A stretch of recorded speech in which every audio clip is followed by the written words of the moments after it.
as he picked up a soul-piercing spike, each one as long as my forearm. Hang in there. There are 17 more levels waiting for you. We've got plenty of time. He raised one of the spikes and drove it straight toward my thigh. No matter how tough you think you are, everyone breaks down here. The tip pierced half an inch into me. The pain tore through my soul like it was being ripped apart. My entire body shook uncontrollably.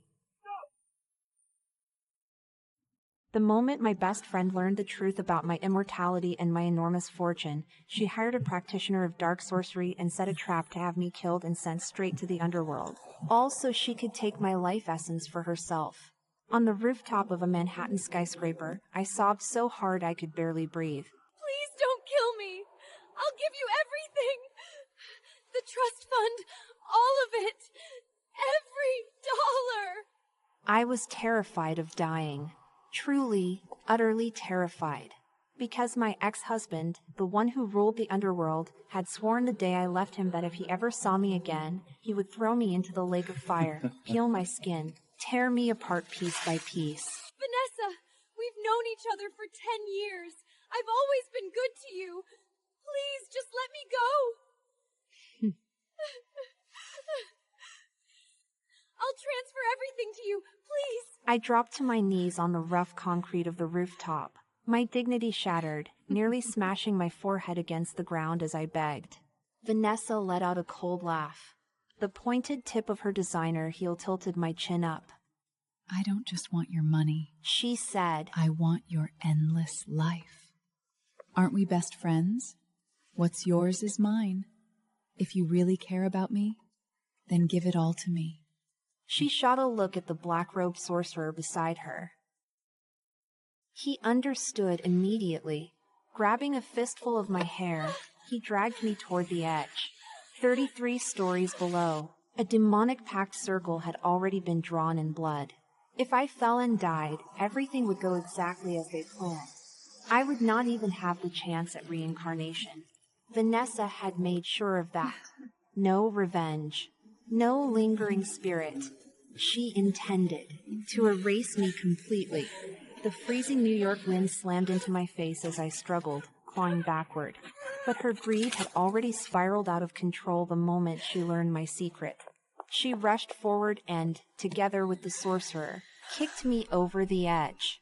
As I fell, the rushing air drowned out everything. My senses blurred into nothing. Then came the impact. A deafening crash exploded in my ears as my body hit the ground, reduced to a mangled ruin of flesh and blood. When I regained awareness, I was no longer alive. I was in spirit form, standing in the underworld. 2 infernal guards stood beside me, each gripping a thumb-thick soul shackle. The other end was locked tightly around my neck. A heavy fog surrounded us, but the distant wails and screams were painfully clear. I had been here before.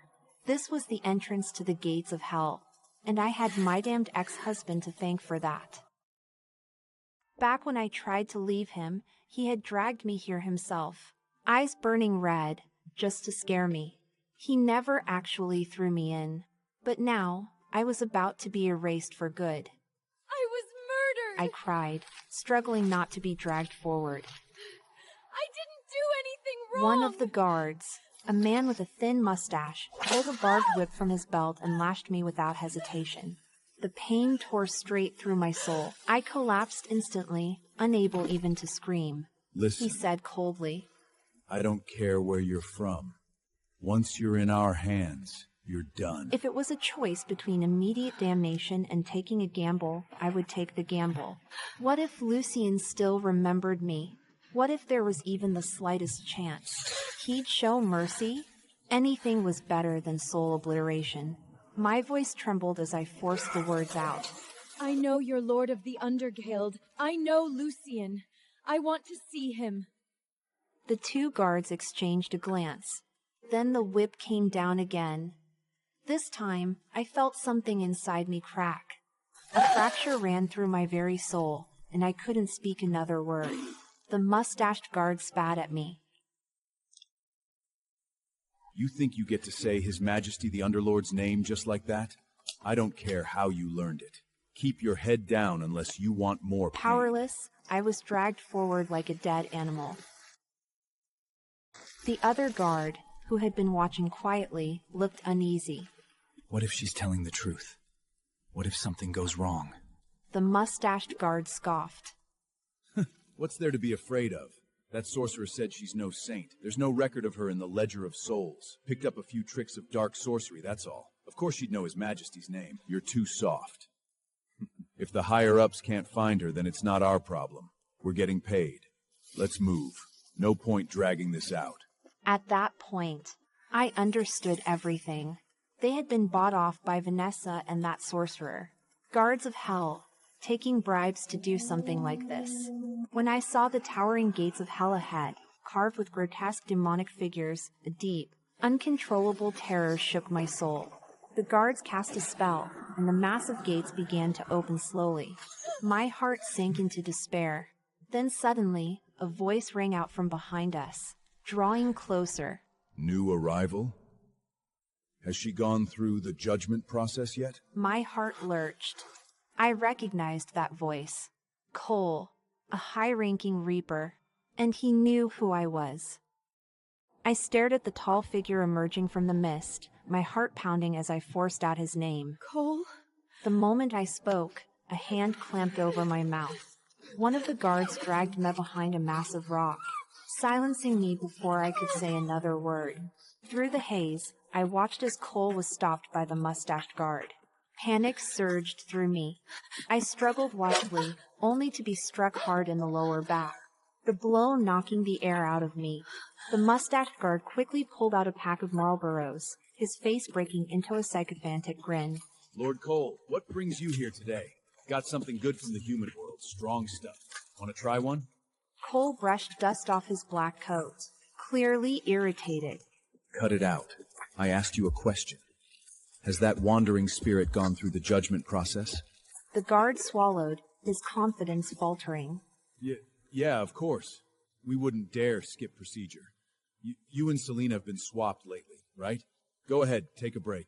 Cole accepted the cigarette and lit it, saying nothing more. The fog was too thick for him to see me clearly. Desperation took over. I bit down hard on the hand covering my mouth. The guard yelped and let go. I bolted toward Cole, but before I could take more than a step, a heavy kick sent me crashing to the ground. A boot slammed onto my face, grinding me into the volcanic ash. It filled my mouth and throat. I couldn't spit it out. I couldn't make a sound.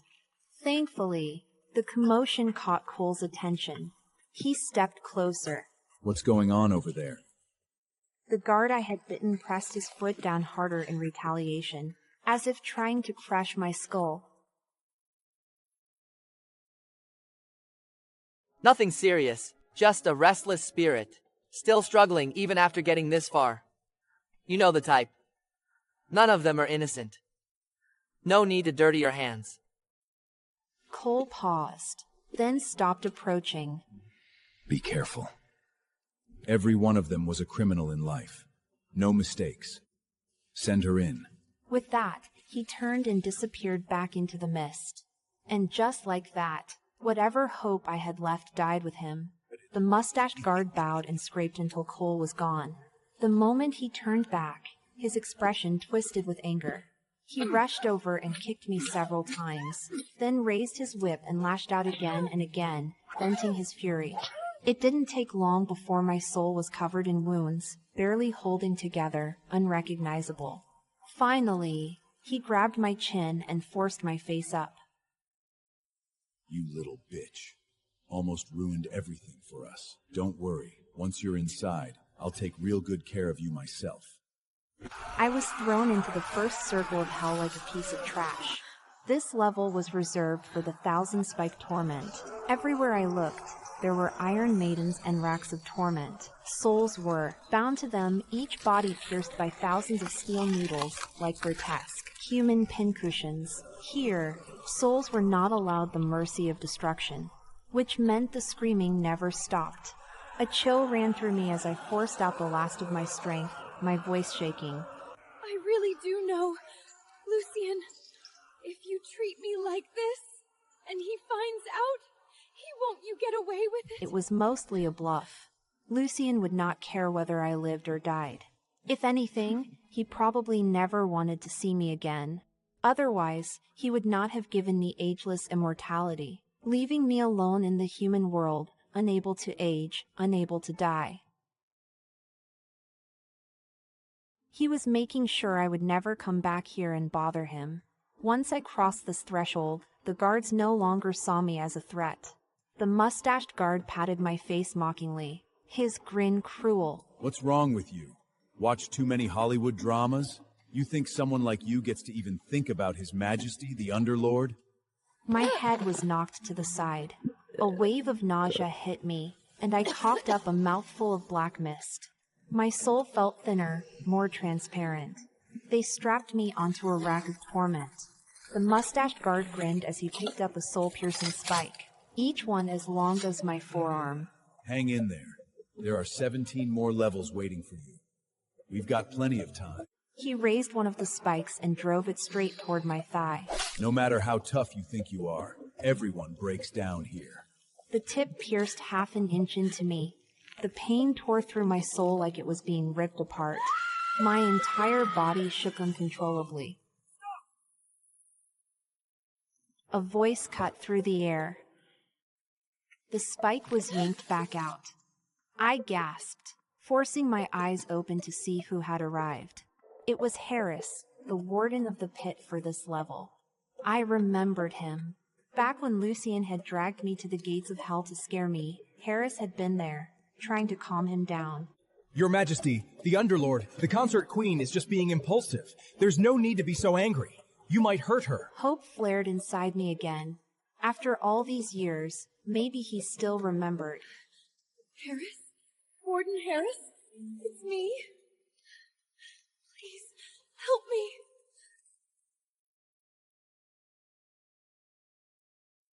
Hey there. You've just witnessed a heart-stopping start. The betrayal, the danger, and the fight for survival are just the tip of the iceberg. First, the mystery of the Underworld and its rules will keep you guessing.